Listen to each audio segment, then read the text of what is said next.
فرمایا ہے کہ اہل تشریع کے حضرات کے ساتھ کھانا پینا جائز ہے یا نہیں. تو جب تک کسی انسان کا عقیدہ کفر تک نہ پہنچا ہوا ہو اس کے ساتھ ایسے تعلقات رکھنے میں کوئی حرج نہیں.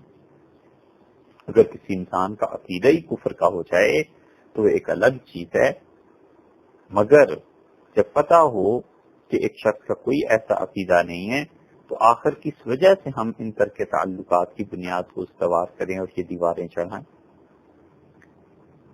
تیسرا سوال حضرت جعفر صادق رحمۃ اللہ علیہ کے متعلق پوچھا ہے کہ کیا حضرت فقیہ تھے اور کیا ان کی تقلید جائز ہے؟ بلا شک و شبہ حضرت جعفر صادق، ان کے والد امام باقر، ان کے والد زین العابدین، ان کے والد سیدنا حسین، ان کے والد امیر المومنین سیدنا علی رضی اللہ عنہ، یہ سب کے سب حضرات نہ صرف فقیہ تھے، اپنے اپنے دور کے مجتہد تھے.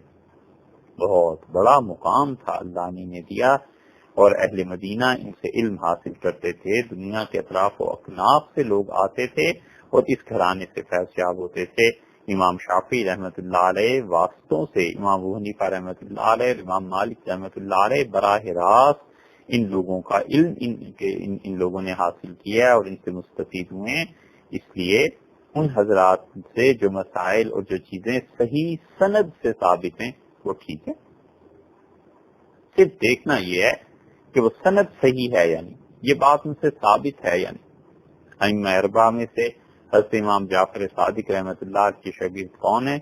ان میں امام مالک رحمۃ اللہ علیہ اس گھرانے سے فیض یاب ہوئے ہیں، اور امام ابو حنیفہ رحمۃ اللہ علیہ امام باقر رحمۃ اللہ علیہ سے ان کا تعلق تھا.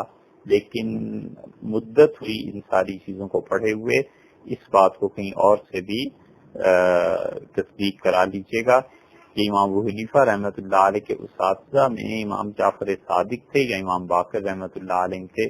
غالباً امام باقر رحمۃ اللہ علیہ ہی تھے، اور بہرحال امام مالک اور امام ابو حنیفہ رحمۃ اللہ علیہ دونوں کا براہ راست اس گھرانے سے تعلق رہا ہے. ان کے اور ان کے درمیان کوئی واسطہ نہیں تھا. امام شافعی رحمۃ اللہ علیہ کے یہاں واسطے تھے.